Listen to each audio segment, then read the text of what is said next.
For years, Jared Mills has dreamed of owning hunting land. And now, by partnering with his friend Mike Reed, that dream has become reality.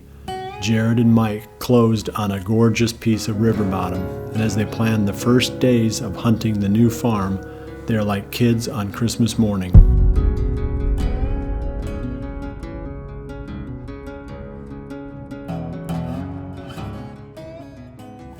Well, it's November 3rd here, and Mike and I are getting ready to head to the stand.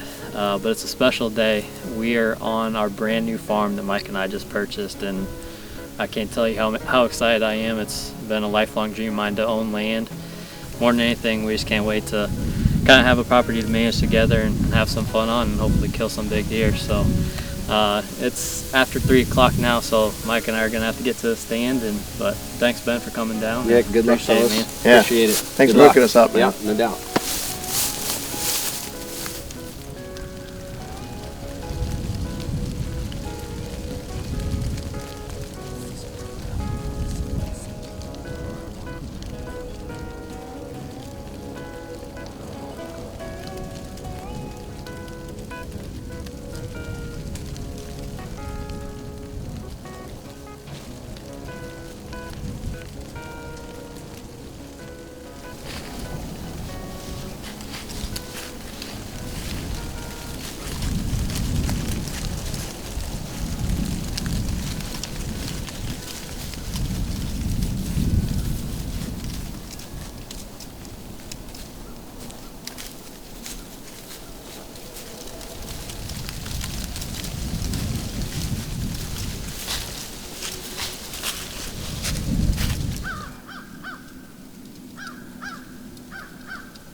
Well, it's about 5 o'clock here, and Mike and I's management goals on this farm got tested early.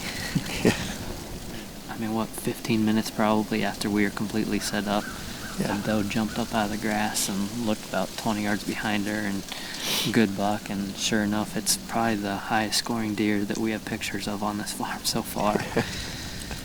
You know, without any history with these deer, unless they're obvious 5+, you know, big old body, it's very mature in the face, we're kind of going to count them as 4-year-olds just because we don't really know. And that buck right there is a deer that if he is only 4, he could be something special next year. That's pretty cool. That's a pretty awesome first encounter. 15 minutes into your first sit on the new farm. You literally can't ask for anything better than that. 125 miles to the west, Caleb Byers heads to a redneck blind in search of the ancient buck he and Taylor call Split Brow. It's November 3rd this evening, and you couldn't ask for better weather to start out our rut vacation of 2017. We're in here tonight after one buck in particular, and a buck that we have so much history with. He's literally been on the farm since we bought it, and this is the most patternable this buck has ever been in the entire time we've hunted him. And the unfortunate part is, we haven't had a good wind to actually even hunt him until now, November 3rd. But we've stayed out here, waited for the perfect time. We have a lush autumn quick plot, and we also mixed in some pure trophy clover with it. And the deer have absolutely just been pounding it. There's also a couple other bucks in here that I would shoot if they made an appearance, but we're definitely after Split Brow in particular. I would definitely love to close a chapter on this buck. It's been one that I've been thinking about ever since I hit him high, so hopefully we can close the chapter tonight. It should be a great evening.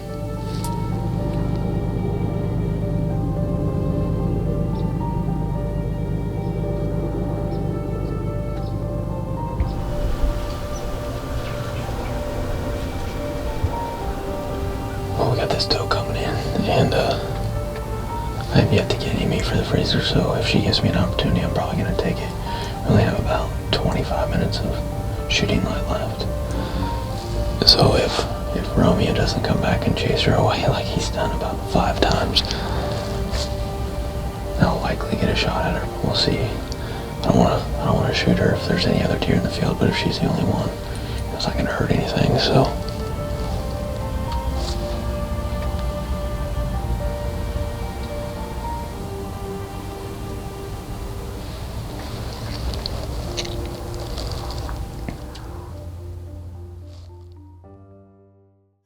Sometimes when hunting over large plots, being in a tree stand can prove to be a risky move. Redneck produces multiple blind options that allow you to conceal both your scent and your movement, and they are the perfect choice when hunting near food. For the first sit on the new farm, Mike and Jared found themselves in a tree with minimal cover. Realtree camo was the perfect option to help keep them concealed when the highest scoring buck on the farm walked past less than 5 yards away.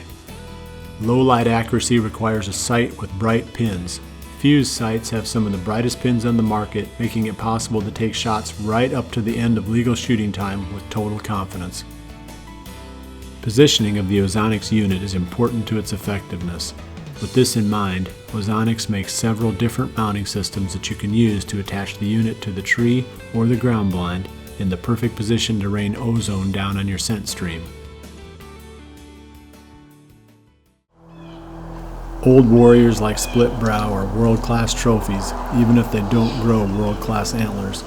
Age has become our #1 criteria for trophy status. Antler size is just luck, the genetic dice turning up double sixes.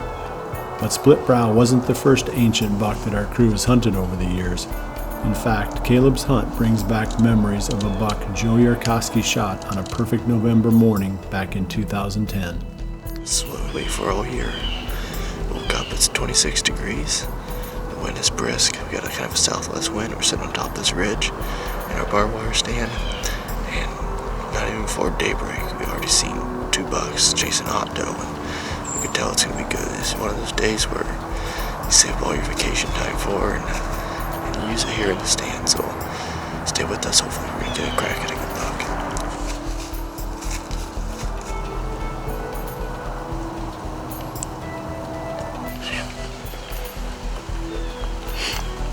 Stay left. Stay left.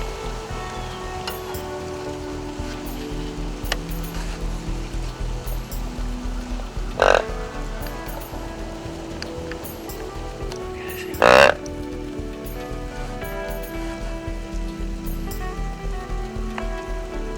He's looking our way.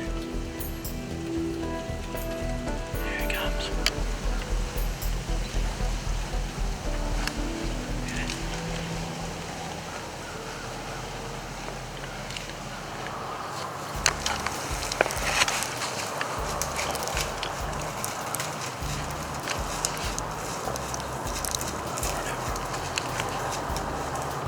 I'm on him, whatever.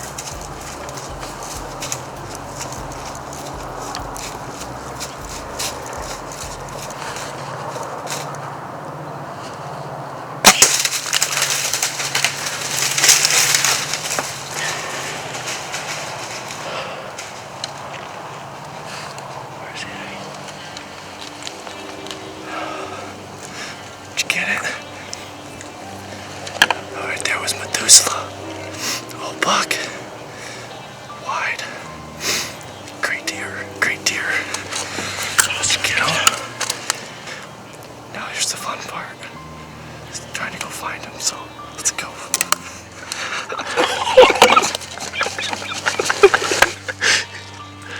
He's like, oh, you want that's the buck you want to shoot? That's too cool.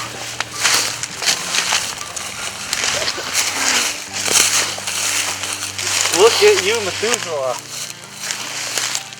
Oh, yeah. Obviously, he's old. Methuselah, 8 years old. Monster body. I think he's gonna break my back trying to get out of here.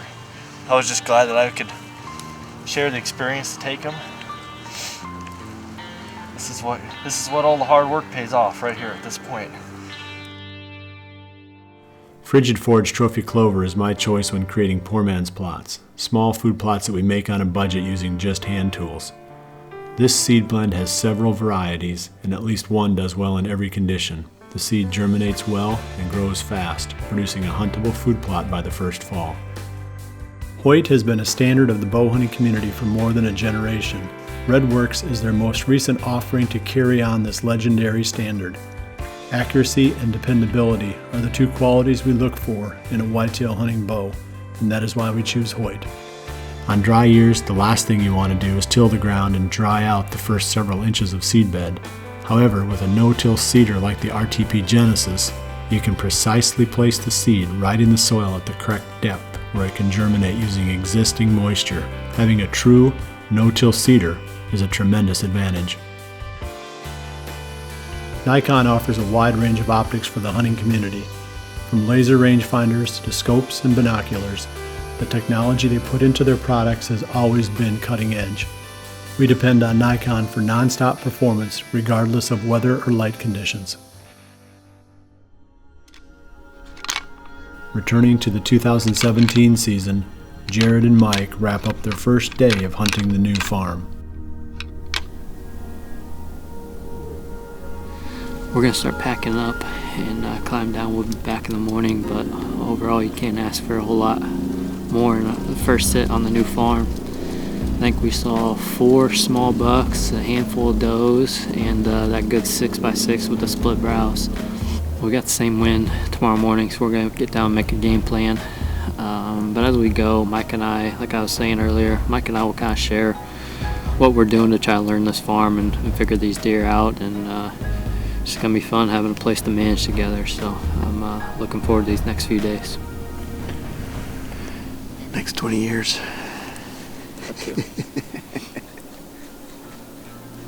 November 4th finds Mike Reed and Jared Mills on Mike's farm 60 miles to the southeast. As the day breaks, the hunters encounter one of the farm's regulars, a scar-faced buck that Mike calls Pacino.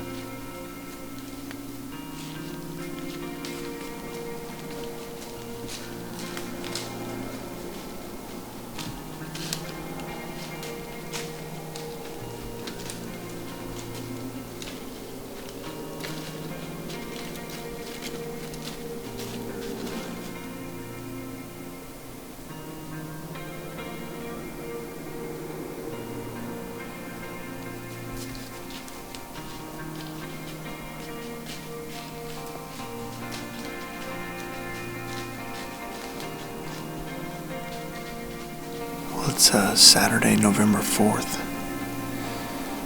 It's almost 9 o'clock in the morning. It's about an hour and a half after sunrise, and I'm just getting to do the opening interview. We've had good deer activity all morning so far. The best buck we've seen is a really nice 4.5-year-old buck. I've got a couple years of history with. He just came in to 15 yards, and he's just not on the hit list this year. You guys might recognize this food plot. I've hunted in it a couple times this year, just in the stand across the way. It's a little staging plot that I put in here this year. I bulldozed it in the springtime. What? That buck's coming. Okay.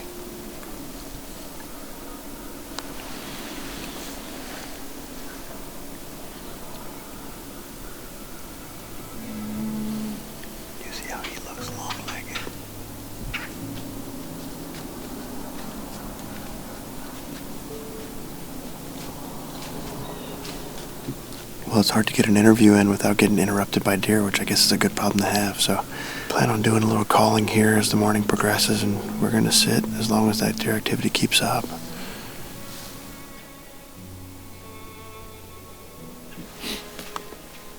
That's for Howlin' Giant.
Well, he sure is a pretty buck. That's the second time I've had him within 15 yards.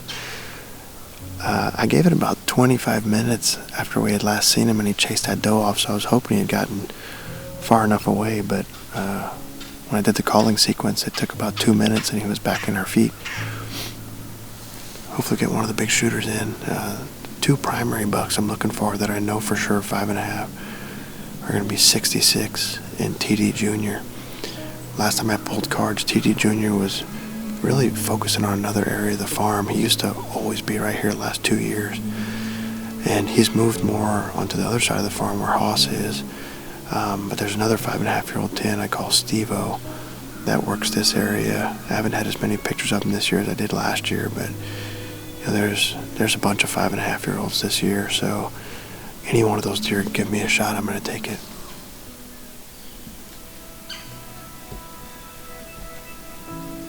Mike's hunt illustrates the power of calling during the rut.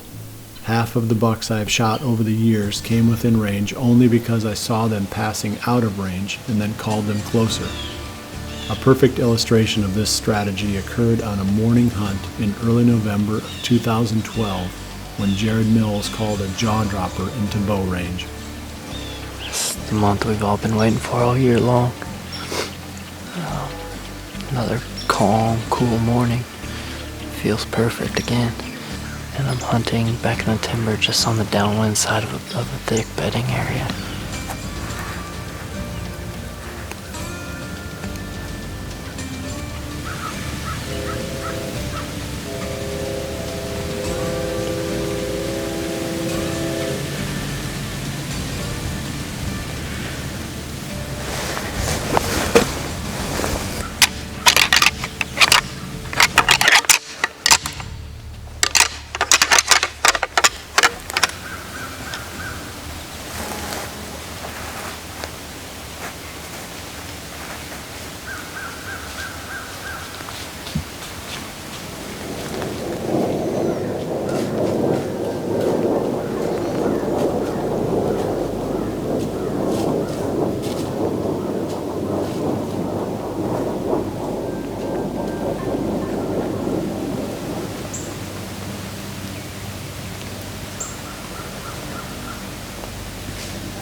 Shot a giant.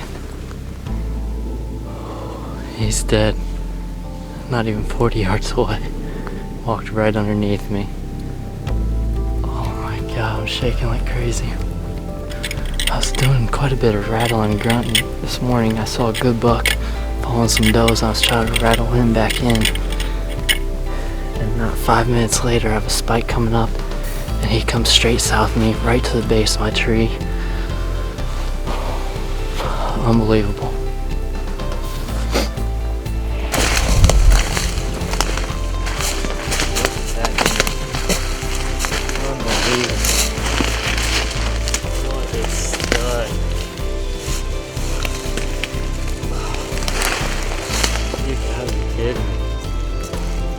Unbelievable.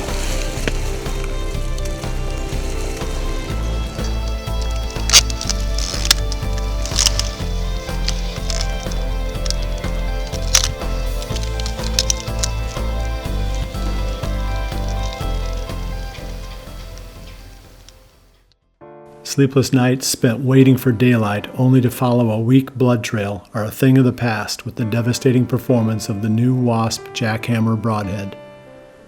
With its 1 3/4 inch cutting diameter, this head is the perfect combination of destruction and penetration. Staying comfortable and hydrated through long, sweaty days requires a class-leading cooler, one that can take the abuse of life in a pickup bed and still hold ice for days. That is why American-made Grizzly coolers go with us on every scouting trip. Cabela's offers a wide range of footwear that accommodate all types of hunting, from early season spot and stalk to late season stand hunting. What you wear on your feet has almost as much to do with your success as what you carry in your hands. With an industry-leading lifetime warranty, our choice in footwear is simple: Cabela's. Being able to thread an arrow through small openings can pay off in venison. For whitetail hunting, I like a sturdy arrow weighing roughly 5.5 to 6 grains per pound of your bow's maximum draw force. This produces quiet shooting and good penetration, but still permits a reasonably flat trajectory for shooting through openings. Easton's FMJ arrows fit this requirement perfectly. That's pretty cool. That's a pretty awesome first encounter. 15 minutes into your first sit on the new farm. You literally can't ask for anything better than that. And you couldn't ask for better weather to start out our rut vacation of 2017.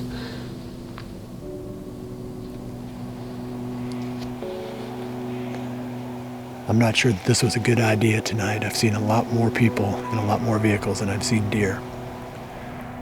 As we wind down our early November hunts, 350 miles to the east in Indiana, Stephen Waldridge is in his favorite stand doing the same thing, but with a bit better result.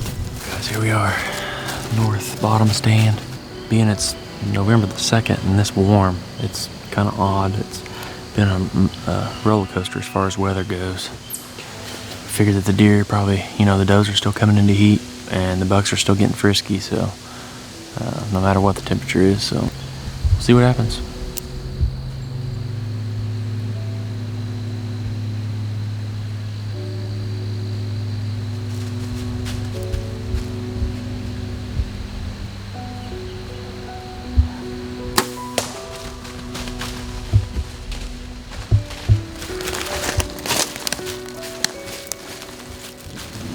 Here we are, guys. We got our buck out. Found him. He's a dandy. Great Hoosier buck, on our own farm. So that's something to be proud of for sure. So me and Clayton put a lot of hours in and out of the stand. So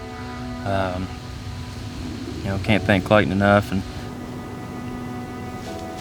after the initial burst of rutting activity, the bucks are settling down into typical patterns now. Contrary to what many people think, the rut is not wall-to-wall action. There are great days and slow days. Early in the rut, weather plays the leading role. Given cool days, the activity continues to ramp. That is where we find ourselves now, seeing lots of bucks but waiting for the right ones. The week ahead is likely to make or break our season.